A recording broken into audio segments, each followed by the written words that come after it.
Samantala, 5 pesos provisional fare increase sa tricycle ipinatupad sa Lingayen, Pangasinan. Ang detalye sa report. Kasunod ng tuloy-tuloy na pagtaas sa presyo ng produktong petrolyo, ang sunod-sunod din daw na reklamo kontra sa ilang tricycle driver sa Lingayen, Pangasinan na naniningil ng sobrang pasahe. 20 pesos ang minimum fare sa tricycle, pero simula raw ng sumirit ang presyo ng petrolyo ay mas mataas pa sa 20 pesos ang sinisingil ng ilang tsuper. At para masolusyonan ang problema sa overcharging ay pinulong ng lokal na pamahalaan ang lahat ng miyembro ng TODA sa bayan.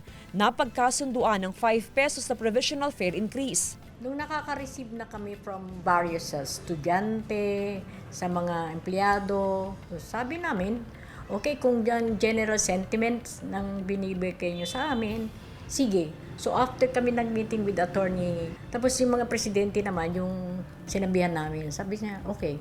Ayon sa mga tricycle driver, sobrang pahirap sa kanilang pagtaas ng presyo ng produktong petrolyo. Kapos pa, ma'am. Kasi nagpapara pa kami. Saka yung mga bilihin ng mga pagkain, tumaas na rin. Kaya yung 25, kulang pa rin sa ano namin eh. Suportado naman ng ilang pasahero ang provisional fare increase.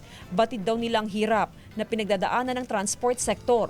Para sa akin po okay lang naman po since tumaas din po talaga yung price ng gas. So kailangan po talagang mag-adjust lalo na po sa mga tricycle driver po.